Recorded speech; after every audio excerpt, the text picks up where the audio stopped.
카카오가 분할하는 과정에서 LG와 같은 노이즈가 생겨서 주가가 하락할 수도 있을 것 같습니다. 근데 뭐 그게 중요한 게 아니라는 거죠. 그건 본질이 아닌 겁니다. 만약에 제가 이제 카카오가 네이버가 어떤 기준이 도달하면은 안 됩니다, 사지 마세요 라고 얘기를 할 수 있을까 생각을 해봤는데, 이 회사의 주가가 싸질 때예요. 이런 회사의 주가의 특성은 항상 비쌉니다. 그런데 이 회사가 진짜 싸지는 구간은 어떤 구간이면 더 이상 보여줄 게 없을 때입니다. 그럴 때는 주가가 빠질 거예요. 근데 그런 상황이 언제가 될까를 생각을 해보면,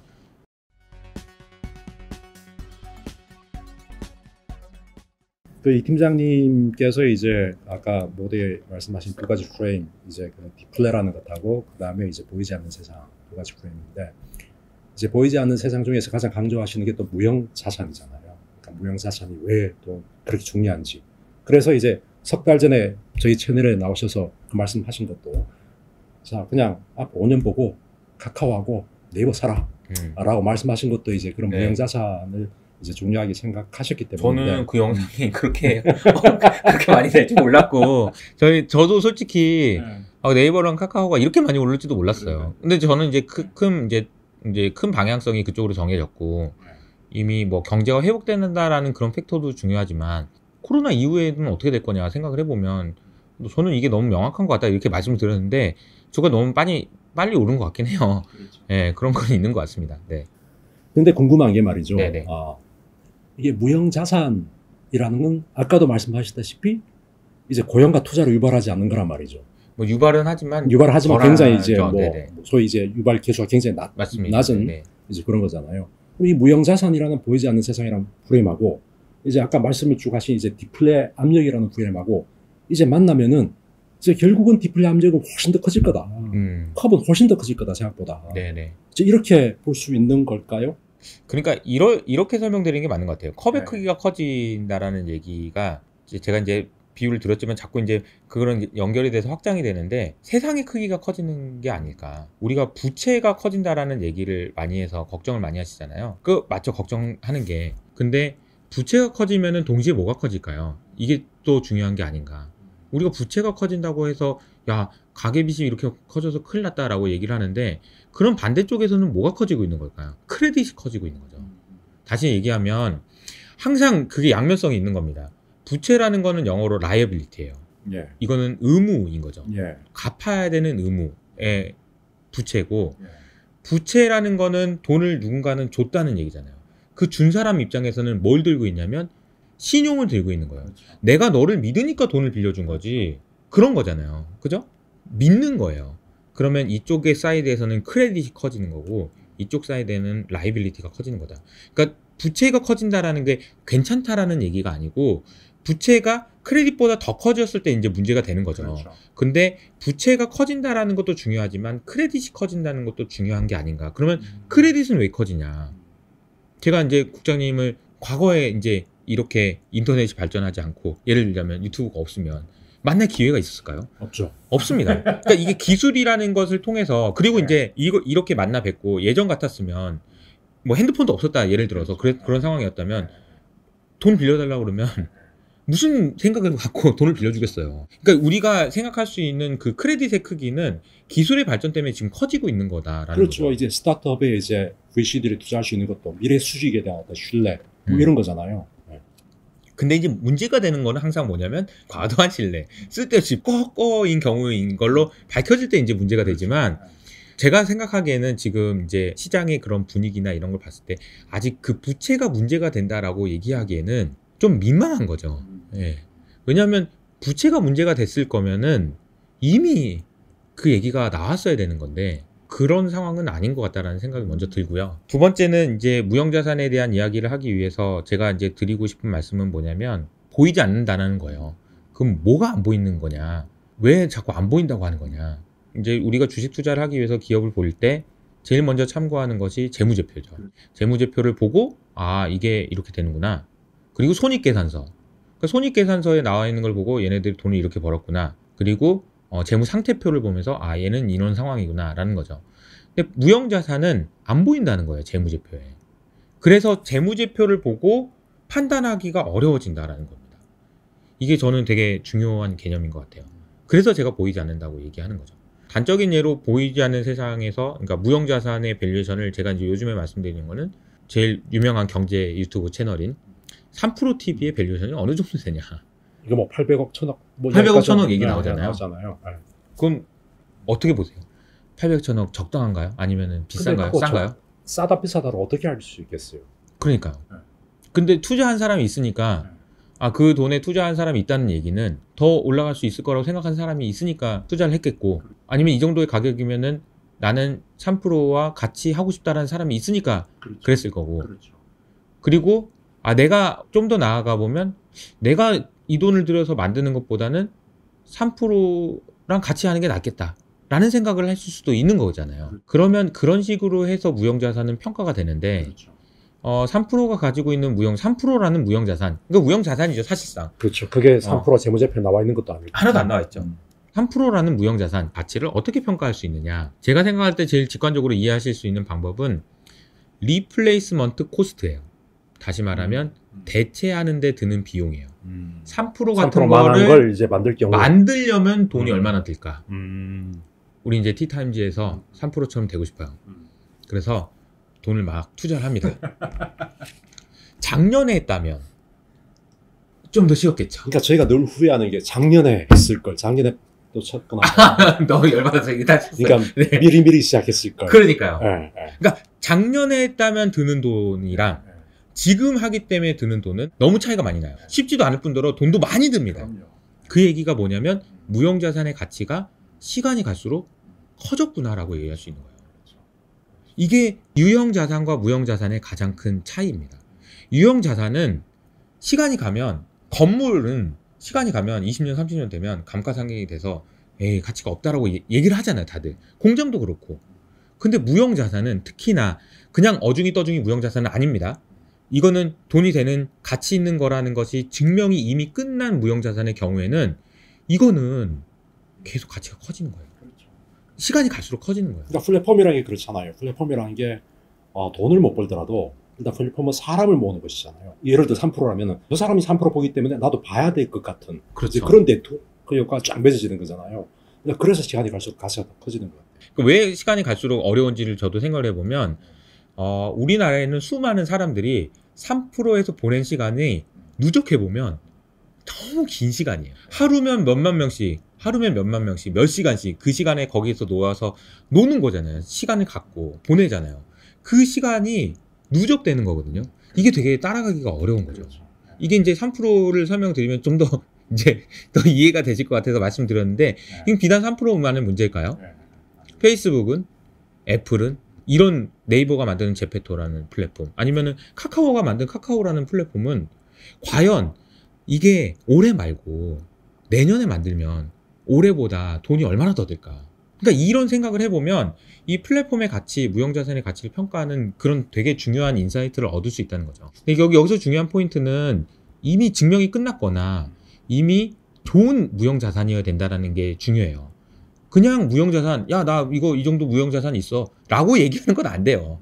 그래서 무형자산의 특징은 뭐냐면 안 보이기도 하지만, 그래서 굉장히 높은 밸류에이션을 받을 수도 있지만 반대로 얘기하면 그냥 아무것도 아닌 휴지 조각일 수도 있는 거예요. 이게 그래서 무형자산 평가가 어렵고 굉장히 변동성이 클 수밖에 없는 이유이기도 합니다. 그러니까 이 팀장님께서 이제 보이지 않는 세상의 또 한 축으로 이제 강조하신 게 이제 이 방금 말씀하신 이제 무형자산과 함께 이제 기후 변화에 대한 어떤 좌초자산, 네. 그런 말씀하셨는데, 이게 기후 변화와 관련해서 이제 이야기를 하면 이게 원래는 보이지 않던 세상이었는데 이제는 막 보여요.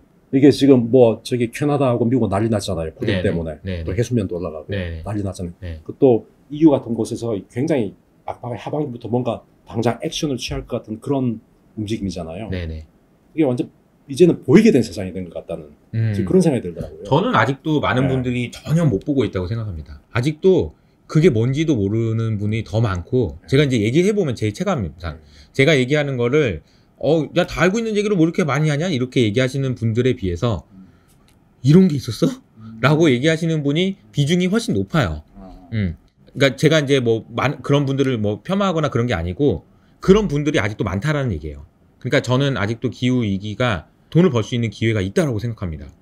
그거는 왜 그러냐면, 그러니까 작년에 이제 유럽에서 나왔던 논문 중에 하나가 뭐냐면은, 자, ESG에 대해서 굉장히 많은 사람들이 인식하고 ESG를 중요하게 생각하는 세상이 있고 ESG 뭐가 중요하냐? 돈 버는 게 중요하지? 라고 생각하는 세상이 있다면 어떤 세상에서 ESG로 돈을 더 잘 벌 수 있을까? 당연히 여기서 돈을 더 잘 벌 수 있습니다.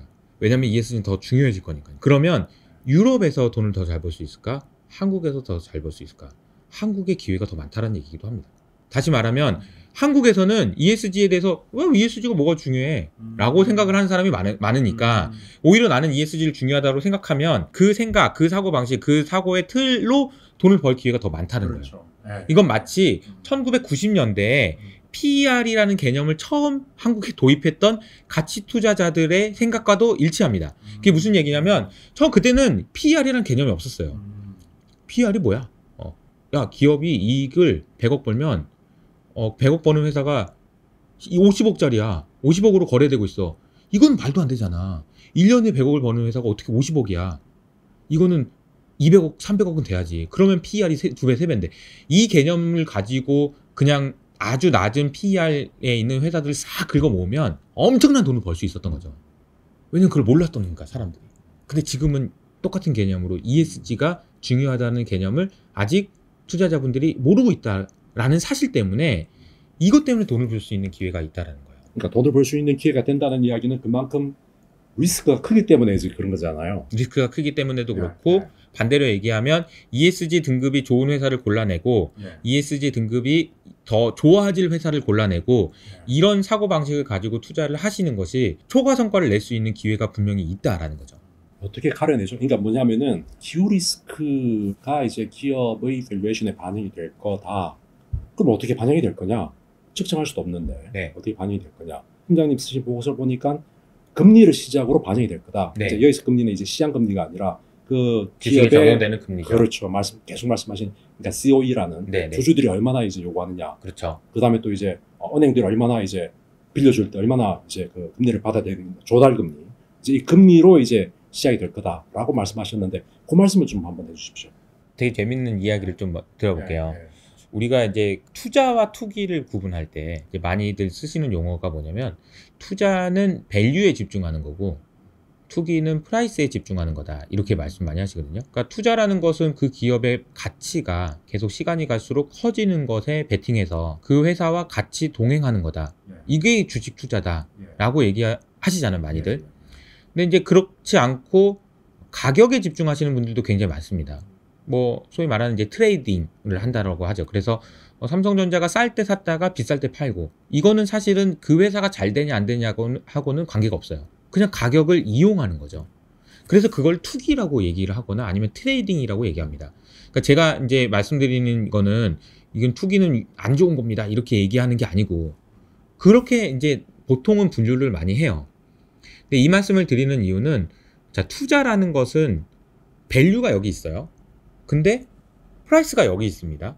가치는 이만큼의 가치가 있는데 어떤 회사의 주가는 여기 있어요. 이거는 너무 싸다. 그래서 이걸 사는 거죠. 그래서 가치에 수렴하는 과정에서 돈을 버는 게 투자라는 거예요. 근데 미국에서 너무 재밌는 일이 일어났어요. 무슨 얘기냐? 그 AMC, 게임스탑 이거를 보면은 무슨 생각이 드냐면요. 아, 이게 뭐 주가가 왜 이렇게 올라? 막 그러면서 개인들이 미쳤구만. 이런 생각을 먼저 하게 되죠. 근데 그거 말고 생각을 조금만 더 깊이 해보자고요. 이 사람들이 주가를 올려놨어요. 어쨌든 올려놨어요. 무슨 이유든지 뭐든 많이 그 이유는 많이 들으셨으니까 주가가 엄청 많이 올랐단 말입니다. 근데 이 가격이 밸류를 바꿀 수 있을까요? 이 질문인 거예요. 다시 아까 투자는 밸류가 여기 있는데 가치가 여기 있잖아요. 그럼 너는 여기 결국 여기 붙을 거야. 이걸 이용하는 게 투자라고 했다면 가격이 밸류를 바꿀 수 있을까? 그 얘기를 왜 갑자기 뜬금없이 하는 겁니까? 게임스탑과 AMC가 주가가 너무 많이 올라서 얘네들이 회사가 주식을 팔았어요. 그리고 그 돈으로 부채를 싹 갚아버렸습니다. 재무제표가 깨끗해져 버렸어요. 완전히 좋은 회사가 됐어요. 그러니까 기존에는 좀비 기업 혹은 뭐 부채가 많아가지고 정크 등급을 갔던 회사가 신용 등급조차도 좋아졌어요. 이게 뭘 의미하는 건가요? 가격이 가치를 바꿀 수도 있는 거 아니야? 이런 생각을 하게 만드는 사건이 아닐까 저는 그런 생각이 들거든요. 그러니까 그때 이제 그 공매도 세력들한테 이제 AMC나 그 게임스탑에 투자했던 분들의 항변이 뭐였냐면은 게임스탑이나 AMC 같은 경우 이게 기존에 굉장히 오프라인 위주였잖아요. 오프라인 위주였고 이제 전통 산업이었는데 새로운 IT 기업에 있었던 이제 CEO를 모셔오고 그다음에 디지털로 이제 트랜스포메이션 하면서 이 가치가 충분히 좋아질 수 있다. 원래 우리 주가라는 것도 이제 턴어라운드 할 때 굉장히 이제 빛나는 거잖아요. 맞아요. 그러니까 게임스탑이나 AMC 같은 경우도 우리 그냥 오프라인 옛날에 그 게임스탑이 아니야. 우린 디지털화된 이제 게임스탑이 될 거야. 네. 단순하게 게임 CD 나서 이런 거 아니야. 우린 스트리밍 할 거야 게임을.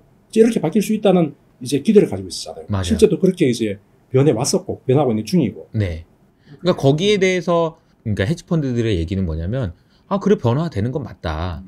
근데 이건 너무 과도한 거 아니냐. 그렇죠. 라고 해서 이제 숏을 한 거죠. 그렇죠. 그런 문제도 있을 수 있는 거죠. 그래서 이제 숏을 했는데 그 이후로 뭐 10배 올라버리니까 이제 할 말이 없는 게 돼버린 거예요. 네. 근데 이제 제가 이제 기후 얘기하다가 갑자기 왜 얘기를 왜 꺼냈냐. 지금 이제 빠져들어가지고 왜 얘기했나 이해를 이제 생각을 해보면 예. 자, 아까 제가 말씀드리는 게 이거예요. 가격이 가치를 바꿀 수 있냐. 가격이 회사를 바꿀 수 있냐. 가격이 세상을 바꿀 수 있냐.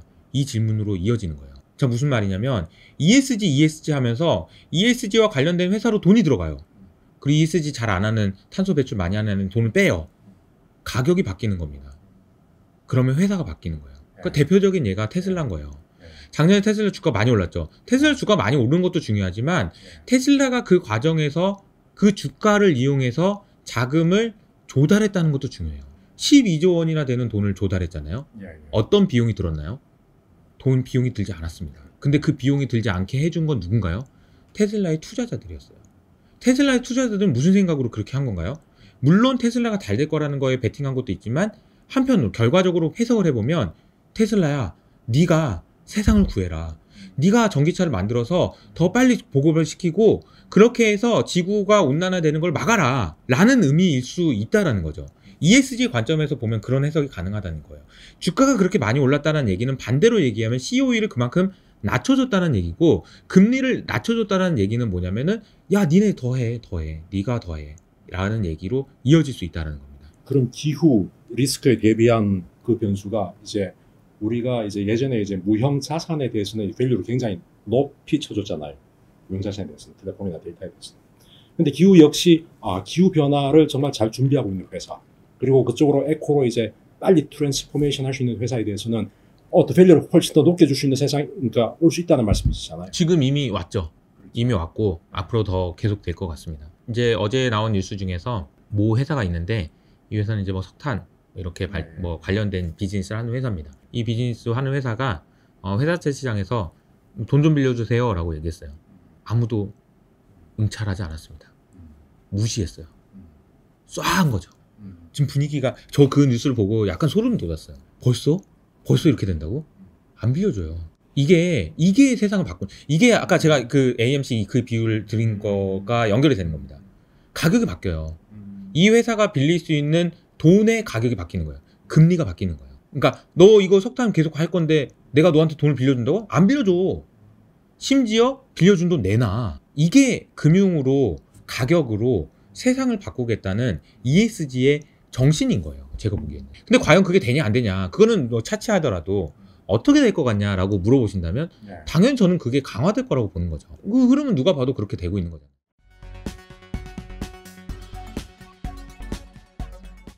방금 말씀하신 그게 7월 14일 같으면 이제 당장 내일 모레인데 그러니까 EU에서 탄소 국경 조정세에 대해서 이제 발표를 할 거고 이게 정말 우리 눈앞에 다가온 일들 아닌가요? 맞습니다. 네. 무서워요. 저는 솔직히 그 탄소 국경 조정세를 보면 볼수록 두려운 마음이 더 큽니다. 솔직히. 그러니까 우리나라에 이제 수출하는 기업들의 직접적인 영향이 닥치는 거죠. 네. 그러니까 이제 눈에 보이는 거죠. 이산화탄소 배출 그동안 뭐 그냥 뭐 생각 없이 막 하고 있었는데 이거 배출한다고 돈을 내라고? 그동안에는 에이 뭘 돈을 내 이렇게 생각하던 게 진짜 내라고? 정말이야? 얼마나 내라고? 그래서 이런 식으로 바뀌는 거예요.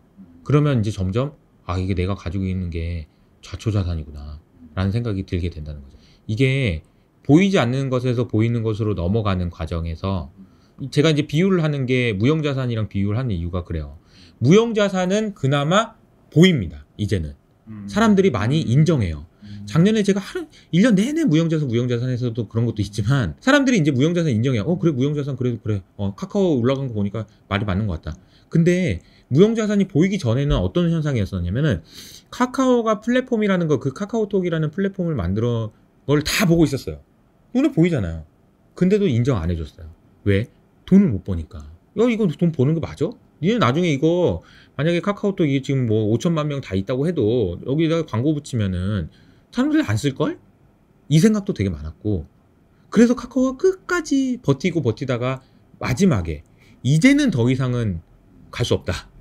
이제는 내가 여기다 광고를 하든 뭘 하든 사람들이 여기서 빠져나올 수 없을걸? 라고 생각하면서 이제 광고를 붙이기 시작한 거거든요. 이제 마지막에 이제 나중에는 어떻게 될지 모르죠. 만약에 카카오가 뭐 5년, 10년 후에 카카오톡을 유료화 시키면 어떻게 될까요? 그러니까 이런 상상. 5년 될지 10년 될지 모르겠지만 그런 생각을 할 수 있는 거예요. 네.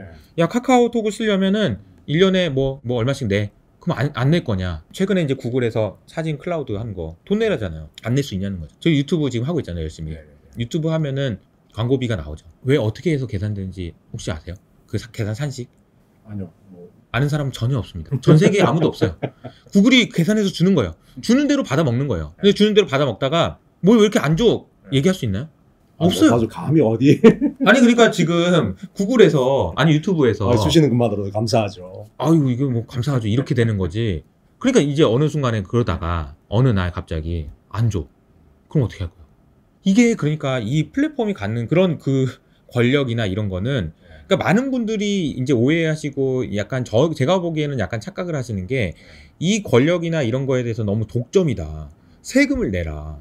그리고 니네 지금 뭐 분할해라. 막 이런 얘기 되게 많이 하잖아요. 저는 그런 얘기를 반대로 해석해야 된다고 생각해요. 얼마나 무서워 보이면 저렇게 하나. 저게 과연 깨질까?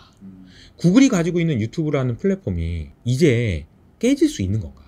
아니면 대체할 수 있는 게 나올 수 있는 건가? 만약에 구글이 횡포를 부린다면 막을 수는 있는 건가? 이런 생각을 해보면 이 플랫폼의 가치가 얼마나 무서운지가 나온다는 거죠. 그러니까 구글이 가진 플랫폼을 깨더라도 어차피 깨더라도 페이스북이 깰 거고 어차피 깨더라도 애플이 깰 거고. 그럼요. 예. 그래서 이제 그 플랫폼을 말씀을 드린 이유는 뭐냐면 여기서 캐시플로우가 나온다라는 걸 눈으로 보면 보이지 않는 무형자산이 보이기 시작하면서 주가가 급등해요. 이렇게 올라가다가 계단식으로 올라가는 게 아니고 이렇게 가다가 이렇게 간다는 얘기예요. 그러니까 그 표현이 재밌더라고요. 이제 그 이 팀장님 보고서 쓰는데, 그러니까 무형자산은 이제 콜옵션이고 그다음에 좌초자산은 풋옵션이다. 맞습니다. 이제 그 표현을 쓰시는데 그게 어떤 의미시죠? 그러니까 무형자산이 이렇게 가다가 이렇게 가다가 이렇게 가는 게 아니고 네. 이렇게 가다가 이렇게 간다는 그렇죠. 얘기고요. 수익 곡선 이렇게 좌초자산은 네. 이렇게 가다가 내려가는 게 아니고 이렇게 네. 가다가 이렇게 가는 겁니다. 한순간에 그냥 네. 27페이지를 한번 보시면요. 네. 27페이지에 이제 브레이너드 이사라는 분이 있어요. 이분이 네. 되게 좀 유명하신 분이죠. 혹시 이제 내년에 파월이 연준 의장 그만하면은 이분이 되실 수도 있는 굉장히 영향이 있는 분입니다. 근데 이분이 하신 말을 제가 그대로 한번 읽어볼게요. 폭풍, 홍수, 산불, 기온 상승, 그리고 해수면 상승 같은 위험 때문에 투자자들이 금융자산의 가치를 갑자기 새로운 방식으로 인식해야 될 수 있다 라고 얘기했습니다. 저는 이 말을 다시 한번 읽어드릴게요. 자, 어쨌든 기후위기 이런 것 때문에 사람들이, 투자자들이 투자 자산의 가치를 갑자기가 중요하고요. 완전히 새로운 밸류에이션 방법론으로 인식해야 될 수도 있다. 무형자산이 이렇게 되다 이렇게 되는 거라면 좌초자산이 이렇게 되다 이렇게 되는, 갑자기라는 게 중요합니다. 갑자기, 어느 날 갑자기 보이지 않는데 보이게 되는 순간, 이 보이지 않는 데서 보이게 되는 뭐야 이거 좌초자산 들고 있었는데 괜찮은 줄 알았더니 이거 뭐야 돈을 이렇게 많이 내라고? 네거티브 캐시플로우가 이렇게 많이 발생한다고? 라는 것이 보이게 되는 시점이 뭐냐? 저는 탄소세라고 보는 거죠. 탄소세가 구체화되면 사람들이 야 이거 진짜 내나 보다. 당장 내진 않지만 2023년에 탄소 국경세가 적용이 되면은 야 돈을 이렇게 많이 내야 돼? 근데 이게 내년엔 더 늘어날 것 같아? 이거 어떻게 해야 되냐? 요게 이제 두려움이라고 말씀드린 거고, 이게 이제 되게 중요한 포인트라는 걸 말씀드리는 거죠. 네. 근데 연준 이사가 이런 얘기까지 했다는 건 이게 금융 시스템에 직접적인 영향을 미칠 수 있다는 이야기잖아요. 맞습니다. 그러니까 그 경로는 어떻게 되는 거죠? 그게 이제 참 여러 가지 이야기가 있을 수 있는데, 이 설명을 드리기 위해서 제가 이제 불과 며칠 전에 마이애미에서 일어났던 콘도 아파트가 무너졌던 사건에 대해서 뭐 원인이 아직 확인이 되진 않았지만 워싱턴 포스트에 따르면 해수면의 상승에 의한 것일 가능성이 있다라는 얘기가 있습니다. 해수면의 상승인 것 같다라는 얘기는 너무 소름 돋는 얘기입니다. 해수면 상승 때문에 그냥 멀쩡한 아파트가 무너진다고? 너무 무서운 얘기죠. 근데 잠깐만요. 이게 만약에 한 번 더 일어나면 어떻게 될까?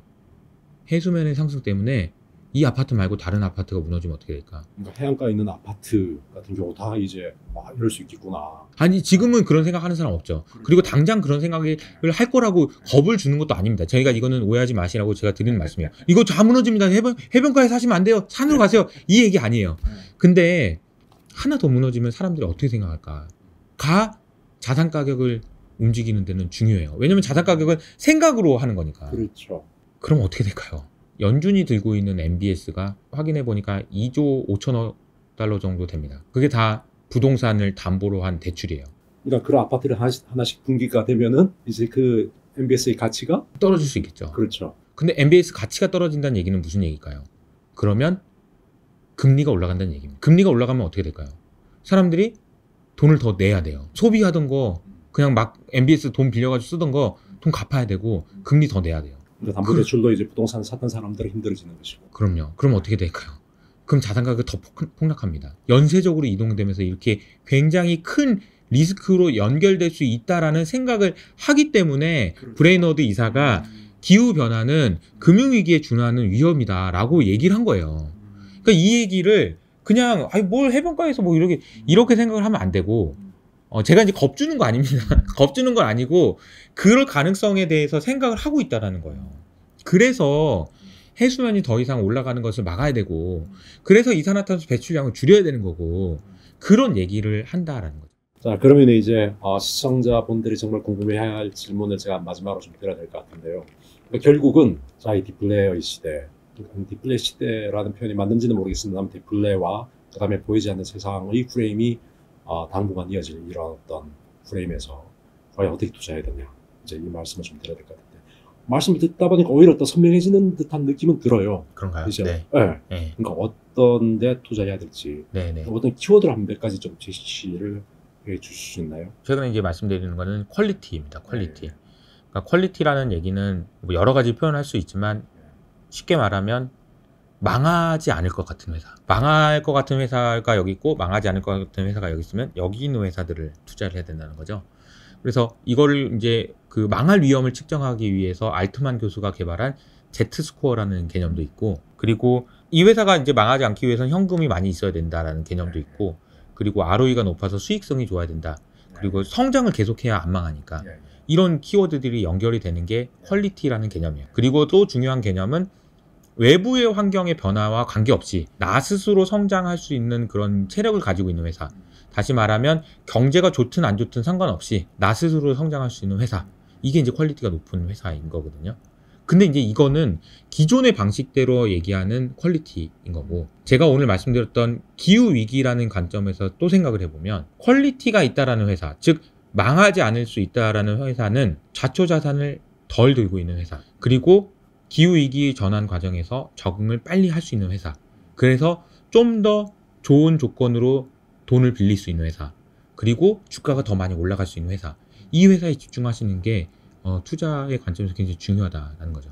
그러니까 그러면 이게 결국은 성장주, 그 다음에 이제 친환경주, 혹은 이제 디지털과 에코로 빨리 이제 전환을 하고 있는 기업들 이런 기업들이 있겠네요. 맞습니다. 그래서 그렇게 생각을 하고요. 다만 이제 좀 오해를 하시지는 않았으면 좋겠는 게 이 제가 말씀드리는 얘기가 어떤 섹터에 대한 국한된 얘기는 아닙니다. 이제 무형자산 뭐 좋아요. 다 좋습니다.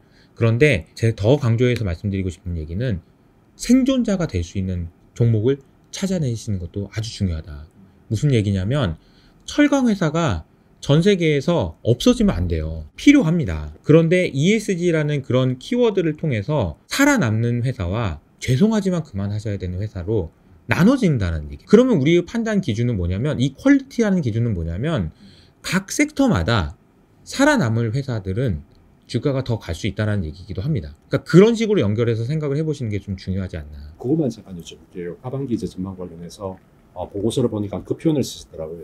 8, 9월 굿 테이퍼링 80%. 그 다음에 이제 without inflation.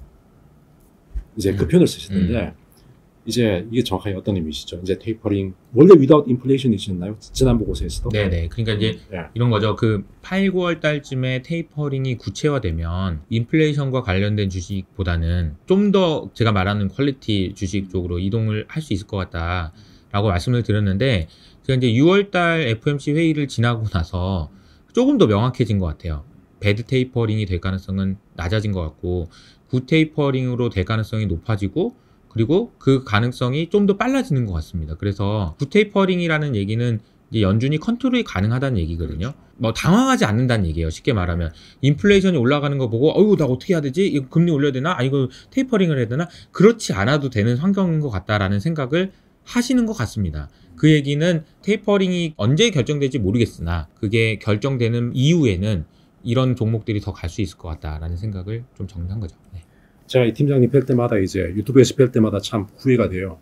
3개월 전에 이제 카카오 네이버 말씀하셨을 때 제가 갯돈이라도 깨서 들어갔었어야 되는데 그 아직도 유효한 거죠? 맞습니다. 아까 제가 뭐 가치, 가격, 밸류 뭐 이런 말씀 많이 드렸잖아요. 투자는 저는 밸류에 집중하는 거라고 생각하고요. 밸류는 이렇게 가는데 가격은 왔다 갔다 할 수 있죠. 카카오가 너무 많이 올라서 빠질 수 있죠. 그런데 지금 카카오가 분할을 하는 과정에서 뭐 또 LG와 같은 노이즈가 생겨서 뭐 주가가 하락할 수도 있을 것 같습니다. 근데 뭐 그게 중요한 게 아니라는 거죠. 그건 본질이 아닌 겁니다. 카카오와 카카오의 자회사들의 합산 시총은 앞으로도 계속 커질 수밖에 없다. 저는 그렇게 보는 거고, 물론 외부의 환경 때문에 너무 비싸서 판다, 뭐 아니 금리가 올라가서 뭐 한다, 뭐 규제가 어떻게 된다, 그런 얘기 나올 겁니다. 근데 그게 본질은 아니라고 보는 거예요. 이 세상의 변화는 그 회사가 영역을 경제가 어떻게 되는 관계없이 확장되는 방향으로 갈 것 같다라는 거죠. 만약에 제가 이제 카카오가 네이버가 혹은 뭐 이렇게 주가를 이제 더 이상은 아닌 것 같아요 라고 말씀드리려면 어떤 기준이 도달하면은 이제 안 됩니다 사지 마세요 라고 얘기를 할 수 있을까를 생각을 해봤는데, 그거는 이 회사의 주가가 싸질 때예요. 반대로 무슨 얘기냐면 이런 회사의 주가의 특성은 항상 비쌉니다. 언제나 비싸요. 왜냐하면 다 알고 있기 때문이죠. 이렇게 될 거라는 걸 다 알고 있기 때문에 웬만해서는 그 주주의 권리를 놓고 싶어 하지 않습니다, 사람들이. 왜냐하면 팔면 다시 못 산다는 것도 알고 있고, 그래서 웬만하면 안 팝니다. 그런데 이 회사가 진짜 싸지는 구간은 어떤 구간이면 더 이상 보여줄 게 없을 때입니다. 얘네들이 이제 더 이상 보여줄 게 없어. 네이버랑 카카오가 다 이뤄놓으라. 이제는 더 이상 할 게 없다, 한국에서. 그럴 때는 주가가 빠질 거예요. 근데 그런 상황이 언제가 될까를 생각을 해보면 저는 조만간 오지는 않을 것 같아요. 그렇죠. 당분간 그런 일은 없을 것 같아요. 네, 그런 일이 쉽지는 않을 것 같아요. 물론 속도가 빨라져서 그런 일이 뭐 내년에 올 수도 있고 내후년에 올 수도 있겠죠. 근데 당분간 이렇게 쉽지는 않을 것 같다. 생각이. 자, 오늘 시청자 여러분 어떠셨는지요? 도움 많이 되셨습니까? 그러니까 투자를 할 때 이제 그런 이야기들이 많죠. 어느 씨앗에서 꽃이 필지 모른다. 그래서 어느 구름에서 비가 내릴지 모른다. 근데 오늘 이제 이호석 팀장님 말씀을 들어보면은 이제 우리가 어느 씨앗, 어느 구름은 모르겠지만 어떤 씨앗들에서 어떤 구름들에서 꽃이 피고 비가 내릴지에 대해서는 윤곽을 잡아주신 것 같습니다. 오늘 이 팀장님 정말 감사합니다. 네, 감사합니다.